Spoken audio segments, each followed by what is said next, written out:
Hi everyone, welcome to Africa Media, the biggest media platform for all things eye care on the African continent. I'm Opi Malope, an optometrist based here in South Africa, and today it's another one of those special episodes where we get to sit with a young optometrist who has experienced so much in a very short space of time within the eye care industry. And of course, that's Sharissa Jacob. How are you? I'm great, thank you. Very, very well. I know you, Yes. but the people that are watching here from Ghana, Mauritius, Morocco, Egypt, Zambia, Zimbabwe, Nigeria, Kenya, they don't know you. So How did you get into the industry? Where are you from? Right, so my story is quite a funny one, and what can I say? I've been basically through the mill with my vision as well. So how it all started was I was 4 years old. I had an issue with my eyes. My aunt that was a nurse at the time, she actually found out that I had a little bit of a lazy eye, so we call it, or amblyopia. And then I did a little bit of patching, and then obviously a lot years later down the line, I decided to follow my path of becoming an optometrist. Wow. Reason being is it was something where I know what my patients feel on a daily basis. Wow. Waking up, putting on a pair of contact lenses or a pair of spectacles to be able to see, leaves in a tree. So I've obviously worked in private practice, in franchise, but my main thing is my passion for optometry and healthcare and providing that special something for people to be able to see again. Wow. Yeah. Wow. I found that people that have got serious eye issues, or optometrists who have serious eye issues, Right. tend to have a different approach to patient care as compared to some of us who didn't grow up wearing glasses, Right. and only started wearing glasses much later on in life. Exactly. Now in your case, from what I've noticed over the years, you worked in franchise practice modalities, if I can Yes. put it that way, and eventually you are now based in an independent or private practice setup. Right. With that notion of you approaching patient care differently because of, like you said earlier Yes. on, you put yourself in the patient's shoes. Exactly. What I wanted us to talk about today was your experience in having to manage the patient in a franchise model, Right. because there are preconceived ideas or notions Right. that certain things are done in a particular way Right. in franchise practices versus them done in a different way in independent. So I always thought, you know what, we need to hear from the horse's mouth, if I can put it that way. And Yes. someone who has experienced Absolutely. both, Yes. and how has that journey been for you? So the first question that I would ask you would be, in franchise practice, Right. how was patient care like? From your perspective. Okay, right. From my perspective, so obviously with me, personally, I mean, I've always taken my patient into consideration, right? But I think when it comes to franchises, everything needs to be so uniform across the border that it sometimes makes it a little bit difficult. Okay. I mean, everything is not in just a box. Okay. You know, nothing is ever black and white. And when you're treating a patient, time is of the essence in a franchise practice. I mean, you need to push a certain amount of patients. You need to push the amount of sales that you're going for. Not necessarily every practice, but I felt the pressure of being inside this box where I have a certain time with the patient. I have certain questions that I should ask, and there's a certain time that I need to have to do my test, which was not entirely something that I was comfortable with. Like if I wanted to spend 15 minutes on just doing my case history, finding out exactly what my patient is doing during the day, what's his work situation, how many screens he's using, what sports does he do or she does. I mean, golf, swimming. I mean, that's where you build up a relationship with the patient, and that's how you know what to prescribe for your patient. So that in a sense was, I think, the I mean, I always take my patient into consideration, but in terms of franchise versus private, with a private practice, you have more leeway. Okay. You have more, you have more time, Okay. and you have more, I wouldn't say experience, but you have a little bit more leeway with your patient. I mean, there's no bigger person that's there. Like, for example, if you're in a franchise, you have head office and you have to answer. There's a lot of retail aspects to a franchise.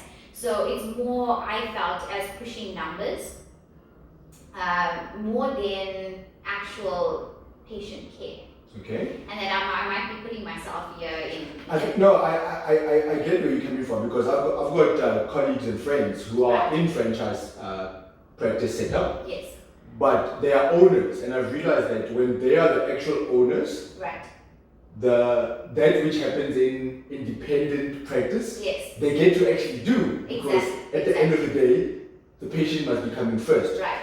I just found, because I was also in franchise practices before, and I found that, you know what, when the final decision is not with you, yes, and you have to answer to norms, regulations, all these type of setups, the pressure is different. Of course. From when you are the owner of a franchise practice, yes, having to then look at what is best for the patient. So I found that my friends who are in franchise practices, their approach to patient care is the same as the approach that you would expect to find in independent. Yes. However, the junior optometrists that are working in those franchise practices, I find that sometimes there isn't room for them to be able to spend that 1 hour, 30 minutes with the patient. So I understand where you're coming from in terms of, you're not trying to say that it was all bad or anything like that. That's not where you're coming from. And this interview is not necessarily about comparing that this one is good or that one is bad. Yes. At the end of the day, we are all here to provide eye care services. But I think we wanted to get a perspective of someone who has been on both sides and still young enough to be in a learning process. So I mean, when I first started off, I was in a private practice, so I knew how that worked. I knew the dynamic. I knew, you had a conversation with your patient. You got to know them on another level. So wasn't that difficult then, when you then moved from that type of experience to then having your eye examination time cut? Yes. That building of relationships or connection with the patient. What was the most difficult aspect of it? Yes. And at the end of the day, you were there for what, more than 4 years? Right. In a franchise environment? Absolutely. How did you eventually then find a way to navigate past those challenges, so that when you're sitting with that patient, even though you sat with them for 30 minutes or 40 minutes or whatever the time may be, you did not compromise the quality of eye care that you provide? How did you navigate that? What are some of the things? For that young person who's listening to this, just started in a franchise environment, they've been there for like the last 3 months, they've seen that, but this is not the optometry that I thought I'll be doing. Exactly. How did you overcome those challenges? So obviously the transition, right? So obviously when you start off, when you qualify, right?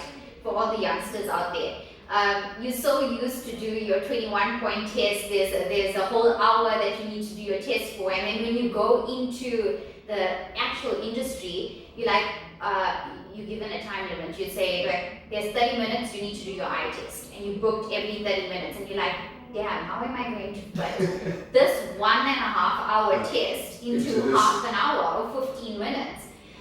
So the transition for me was obviously, and not compromising my patient care, is asking the relevant questions. Okay. And the case history is the most important thing. Yes, your eye test is really important, but that's where you get the gist of what your patient is about, what your patient needs. I mean, you can go there and you can have a 60-year-old and you might think, oh, okay, this patient needs a multifocal lens.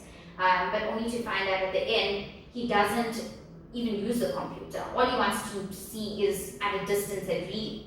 He's happy with a bifocal. So, I mean, it's not about pushing numbers or sales or whatever. So the time constraint and the transition for me was just asking the relevant questions. Wow. And still having to build that bond with my patient. Like a simple question of, what are your sports and what are your hobbies? Is there any activities that I need to be aware of? And instantly patients are like, wow, she's really interested in what I do. And she wants to know my lifestyle so that she's giving me the best possible care that I need. You know? That is absolutely fantastic to hear, because if I think back of even with my generation way back then, first year for me was 2004 as a student, and one of the first things that we were ever told was the importance of case history. Yes. That if there's one thing that you should learn in optometry school is how vital case history is, and I think over time we take it so for granted, and it's so important what you just highlighted, that you get to gather so much valuable information by just talking to the patient. Exactly. Because you can go through your procedures and it could be completely different from what the patient is actually telling you in terms of what's 100%. actually a problem for them in their everyday life. Now, obviously with franchises, you are limited to what you can prescribe. Right. From a frame point of view, from a lens point of view, from a contact lens point of view. Yes. Was that difficult for you to then be dealing with all these options from the different lens suppliers in independent practices to now only dealing with specific brands that you don't even have access to them outside of the franchise group? Right. How was that for you? And then having to go back now into independent like you are now. Yes. And did you forget all that information? Technology has changed, new products have come into the market, new brands have come into the market that perhaps you're not exposed to in franchise practices. How has that journey or experience been for you? You know what, I think in most cases, especially the students that are qualifying now, they need to have an experience of what private practice is and what franchises is. Because, there's so many labs out there, there's so many lenses out there, so many designs. It's always nice to have an experience of everything. So my whole thing was, obviously when you're independent, you have more of an option. Okay. You can prescribe whatever you want to prescribe. Like you said, in a franchise, you need to look at a certain goal. There's something where they say you need to sell this amount of multifocals per month, you need to sell this amount of accommodative support lenses per month, which is frustrating. It's frustrating because it got to a point where I was in a position where I was prescribing what my patients needed, but it wasn't enough for the franchise. If that makes sense. I hear you. So it was a catch-22, and that's when I started to debate. You have this feeling or that you're compromising in some sense. You're not happy. When you're not coming to work and you're not happy with what you're doing, that's alarm bells already. Wow. So for me it was, and that's why I obviously transitioned or I switched to private practice again, because franchise wasn't doing that for me. I felt like I was in a military base where I was told to do a certain thing and I needed to do that, and if I prescribed a single vision lens instead of an accommodative support lens, I was doing something wrong, which is never my intention. My intention is to be there for my patient, to give my patient what he or she needs, and not about making a sale. Yes, optometry has become so retail, and even though I'm in such an upmarket practice, also optometry has become something of a fashion. Spectacles have become a fashion, but you never ever compromise on what your patient needs, and that's the main thing. So, it was something that I wasn't passionate about, and I didn't feel like I was meant to be in that franchise. Obviously it's not all franchises, but it's how I felt at the time. I hear you. Another person might argue and say, you know what? For a young person coming straight out of university, the people that are going to be providing them with job opportunities, more than anything, are all the franchise companies. Of course. That the independent practices, as great as they are in terms of the scope of practice that you get to be able to do and the exposure that you are referring to. At the end of the day, there's only a handful of practices who are independent who will take a risk on the young person and say, here I am as an optometrist, I'm 25 years experienced, I've built this amazing brand, and then we get in a second or a third optometrist in this practice of mine. The practice still depends on this one individual who has been there the longest of time. Whereas the franchise practices are new mall opens. There's an opportunity for a franchise practice to go in there. They go in there and they give that opportunity to 1 year practicing young optometrist, and they throw you in the deep end, and you get to learn so much more in that type of setup than you would where you're not even getting the opportunity to work for someone with the experience who can hold your hand and lift you up to take you to that level. So I think a lot of times people will find that as much as I would love to work in the independent, there's no independent practice in my area that is offering me a job or that I can apply for work, because it's always the same people working in those practices. They're not taking that risk of getting the second optometrist, the third optometrist. So how do we change that from your perspective? Because you were there not so long ago. What can be done to sort of like create more opportunities for young people to come into these independent practices much earlier on, where you can still make the type of money that you would be making from the onset? So I think the concern with private practices and why there's not a lot of opportunity for for new students coming out of university is the fact of comebacks. People are afraid to give students opportunities or graduates opportunities because of the comeback. Obviously you're going to make mistakes. Obviously you're going to, mistakes are there to learn from. We all did that. When we all qualified, we always made mistakes, and that's okay, because that's the way you learn. You learn from your experiences. The next time you get a patient coming in with the same scenario that you made a mistake, you'll be better at handling the situation. Exactly, 100%. So in terms of franchise, and that's quite nice about franchises, is the amount of people that walk into the practice is so much more than a private practice. So you get a lot more experience with different patients, with different kinds from all walks. But in terms of a private practice, like I said, the opportunities are very slim because of the risk, and that's the reason why owners don't want to bring in another optometrist, especially if they recently graduated. But I think that needs to change. I think the mindset needs to change, because obviously you're molding our future here. You're molding the optometrists for the future, and if they are not getting that opportunity, where are they going to get it from? You can't put out a job a job vacancy. We need an optometrist, but we need 10 years experience and so forth.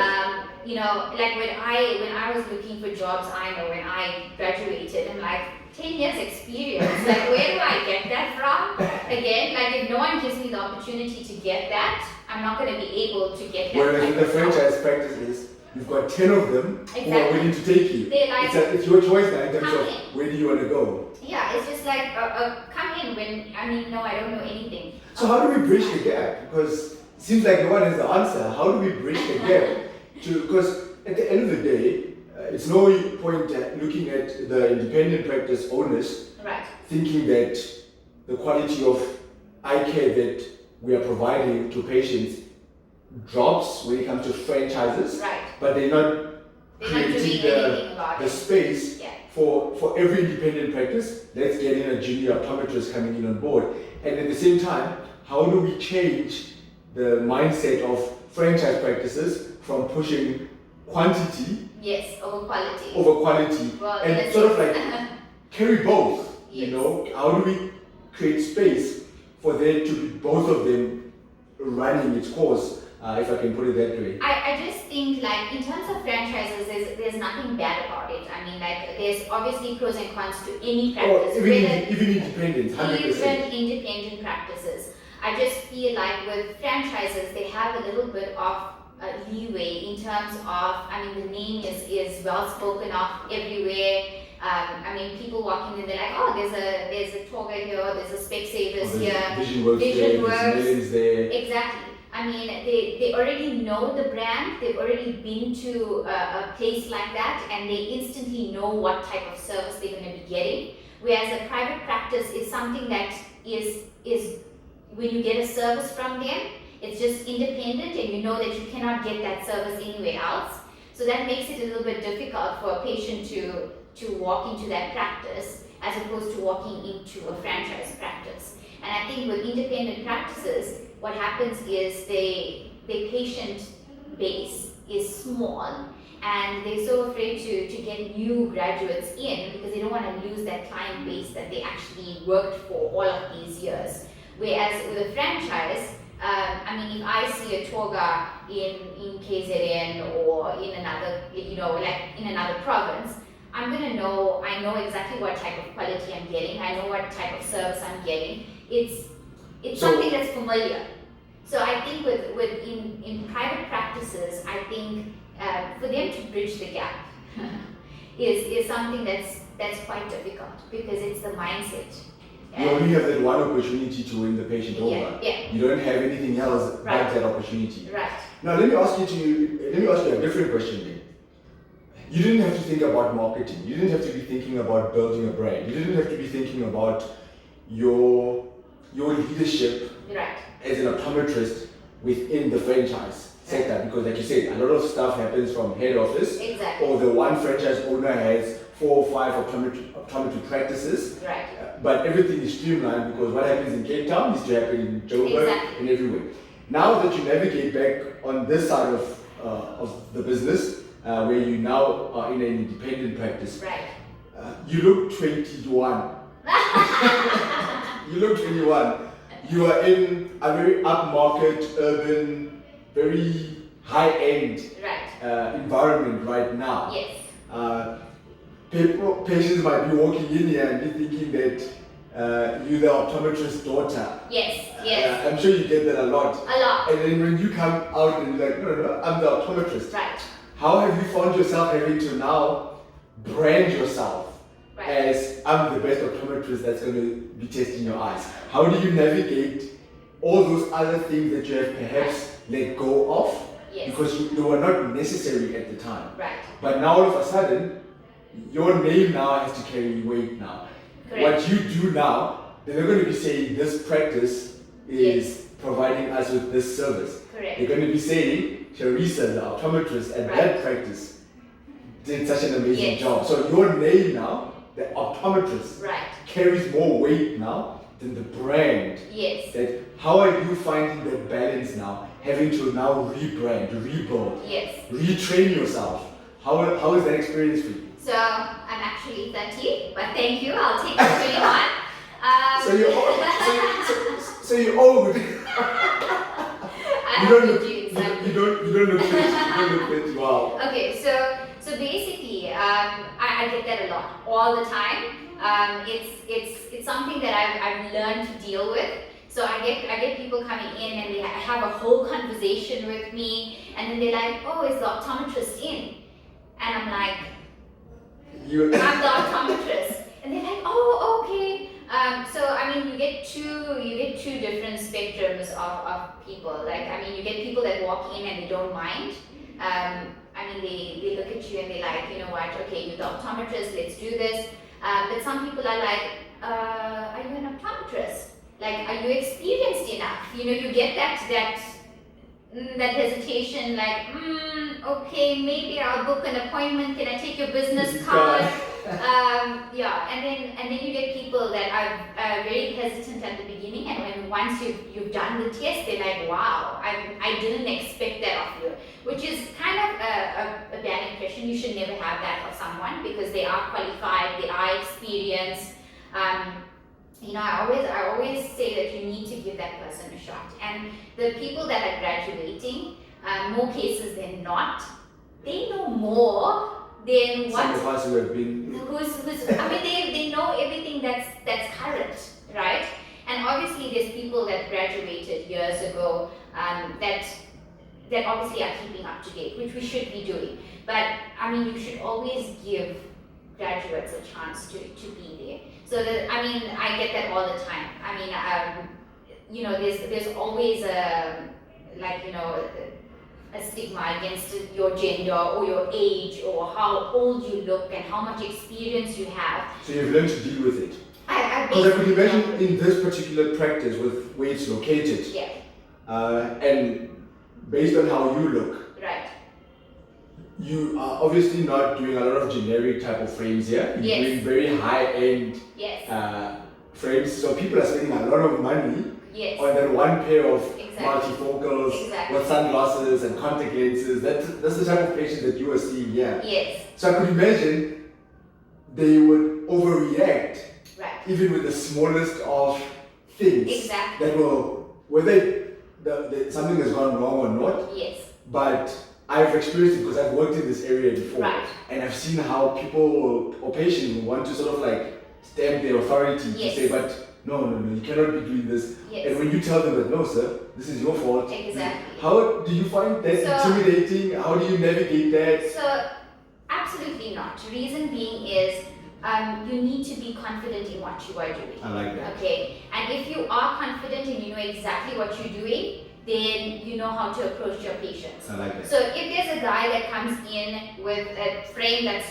basically broken in half and he's like, I found this here, like this. I've had that before. Like, I don't think they glued my frame properly. Wait, what? I like that. So my whole thing is, you have to be assertive.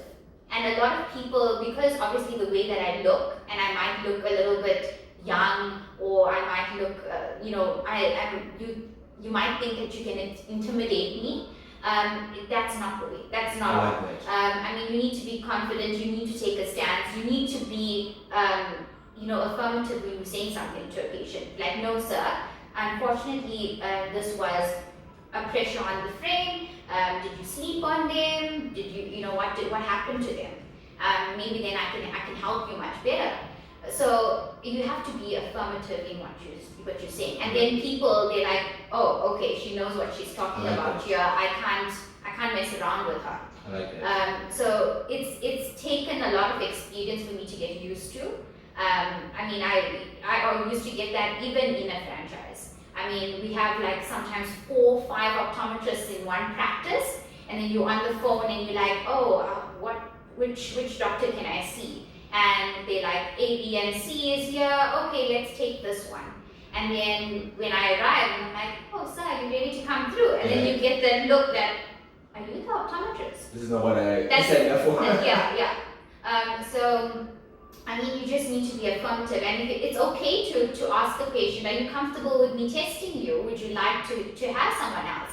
And once they make that decision for themselves, and once you've obviously done the test because you're confident in what you do, they will come out of that door smiling. Wow, like that, Yeah. like that. Yeah. You know, one thing that I'm getting a lot from Sharissa is that as a young optometrist, expose yourself.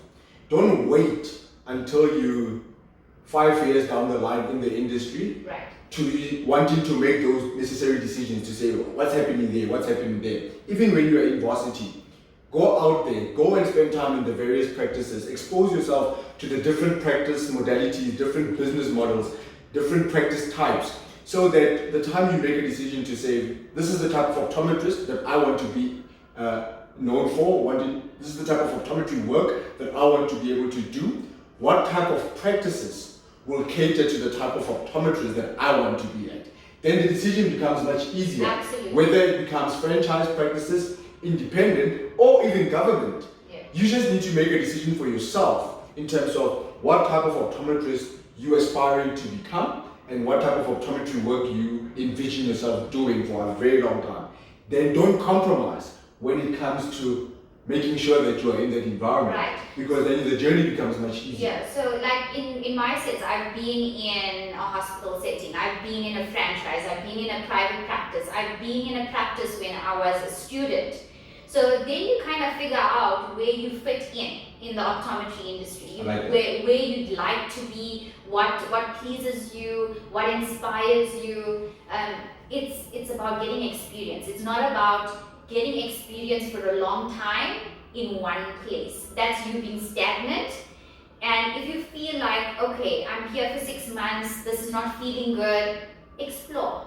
Don't sit there for 5 years, 7 years, and then you're like, oh no, I don't really like this type Because of eventually, if you sit for too long, your passion for even the industry right. gets diminished, Right. and you want nothing to do with optometry Exactly. at a certain point. I like that. I like that. Exactly. So Right. you need to be passionate about what you do. If you're walking into a practice and you feel like if this is not for me anymore, I'm not happy to walk in here every day, then you know that something is off. You know that you need to pinpoint what it is. You need to figure out what makes you comfortable, what you'd like to do more of, what you'd like to see more of in a practice. So yeah. Oh, I love that. Okay. And irrespective of the current working environment that you are in, remember the person that sits in that chair, focus on that person. The patient, that person, the minute that they walk into the practice, just give them your very best. Don't compromise on the quality of eye care that you give into that person that ends up sitting on your examination chair. And I'm telling you, optometry will change. When you move your focus from the environment that I'm in, does it allow me to give this person the very best of what they deserve, what they need? Then it becomes much easier for you to actually enjoy the industry and have that passion ignited again, like Sharissa has over the last few years. There's also something that I need to, it's a little experience that I shared when I was a new optometrist. Okay. I mean, you just want to see a patient and get them out as fast as you can in some cases, but never ever have a stone unturned. Wow. I mean, it's very easy to say that you're prescribing spectacle lenses, but we're also prescribing healthcare. Wow. And I had a little kid who was 6.5 years old.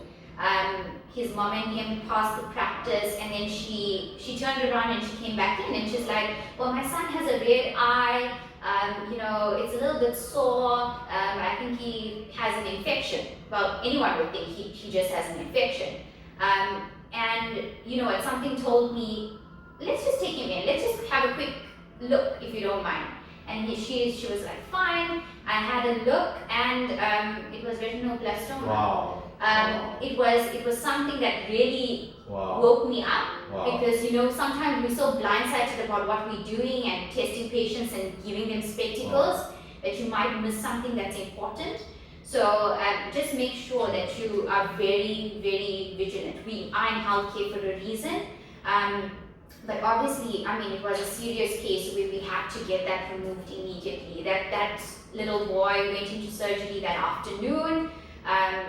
We removed his eye. He came in with a patch the next day, and his mom was, so happy that we actually caught him. And she was like, I don't know what made me go into that practice and see you. And I was like, that really, really, really ignited something in me. So whenever I see another patient, I'm like, I need to do this thoroughly.